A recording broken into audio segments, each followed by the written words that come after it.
So the New York Times, Kennedy's anti-vax views and friends can cause real damage.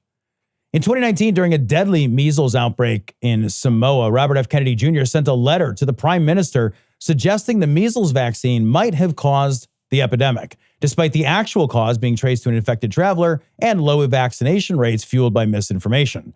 Kennedy, a prominent anti-vaccine advocate, has long been associated with discredited figures like Andrew Wakefield and Del Bigtree, whose claims have contributed to global vaccine skepticism and tragic public health consequences. As a potential leader of the U.S. Department of Health and Human Services, Kennedy's dangerous views on vaccines and connections to pseudoscience raise serious health concerns about the future of public health. Incidentally, not incidentally, Trump is also, he declared that they're going to take apart the vaccine preparedness team. Like there's like a vaccine preparedness committee or team or branch or whatever. Sure. I forgot what piece of, but he's basically going to be like pandemic preparedness. Oh, nice. Sorry, pandemic preparedness. He's going to just dismantle that.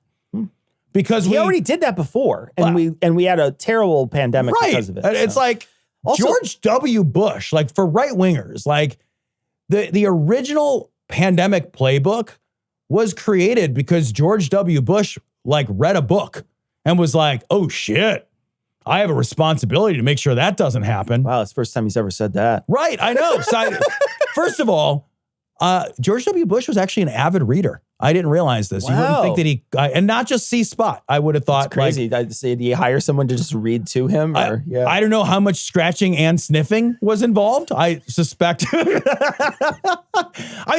had a history of sniffing. That's for sure. Did they have to show him the pictures when they turn the photo around? I've scratched and sniffed cocaine books. Yeah. They were. I'm very excited to read this book. Oh, man. Every book I read is about Pablo Escobar. I didn't realize that he was an absolutely voracious reader. And we saw that dismantling that caused some serious harm to the American people. 1 million people died because of it. Yeah. The other thing that you have to consider, too, is that we're on the verge of possibly a bird flu epidemic. Yeah, right? There's a possibility, right? They're seeing some signs that it might be.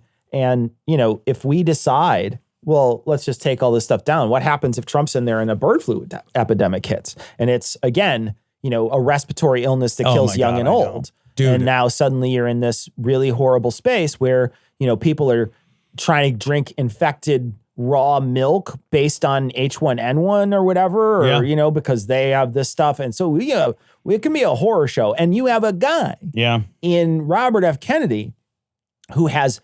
He is actively damaging, right? It's not that he doesn't know what he's doing, right? He knows so little to be extremely damaging. Yeah. And he can be very damaging in the things that he changes and the things that he approves and the things that even just the things he says. Even if he never does anything but talk. Let's say he keeps everything in place and all he does is shit talk vaccines the entire time. He can still do damage to this country in irreparable ways. Enormous damage. This is like, like ignorant people are scary, but ignorant people don't know stuff, right? They just don't know stuff. A guy like Robert F. Kennedy Jr. not only is ignorant, but then he holds an entire series of views on the things he's ignorant about, which are demonstrably untrue. He is actually one of the largest purveyors. This was measured.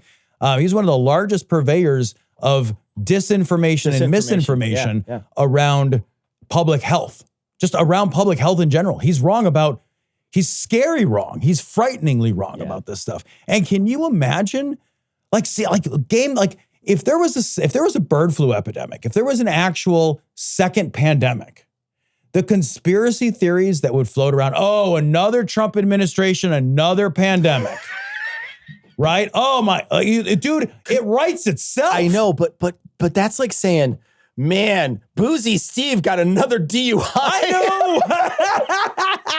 And you're like, buddy's Boozy Steve, man. That's like, he's an incompetent boob who doesn't think that health is a thing. And then he fucking runs it into the ground and there's another health crisis and people are like, well, this is a pandemic. Yeah, I know. Yeah, it's planned, but from the wrong people, you idiot. Yeah, like this is like we've been warned time and time. Like there's some things where everybody says like it's not a matter of if, but when. You can hear the announcer voice, right? Yeah. It's not a matter of if, but when. Jesus. And pandemics are that. Yeah. Pandemics are not a matter of if. We're not discussing reasonable people who like, and I'm not even saying like scientifically like literate people. I'm not one of those. I'm just saying reasonable people. Sure. Reasonable people know that it is not a matter of if. It is a matter of when. That there's an entire, like, you cannot look at the scope of human history and be like, probably won't be another pandemic and be a serious person. That's a crazy thing to think.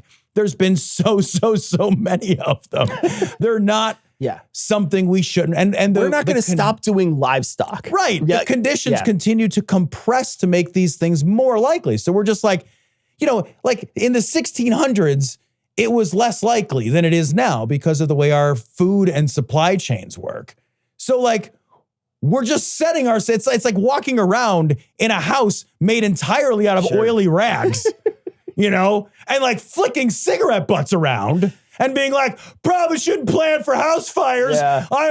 My last house made out of bricks never caught on fire at all. Flick, flick, flick. Somebody call the fire department. Oh shit, Boozy Steve is driving. God damn it, Boozy Steve. Give Boozy Steve another drink. Let's see if he can get over it. Yeah, man. God. It's fucking crazy. It's fucking nuts. Fucking crazy. And like I say, even if he does nothing, all he has to do is talk and he can really damage public health in irreparable ways. Oh, in other news, this actually just hit while I was driving here. The new hen house is going to be guarded by Mr. Fox. They just announced that. It's actually the friend of a friend, Fox. He does Fox Weekends. So he'll bring his friends. It's different. It's different. Fox Weekend guy.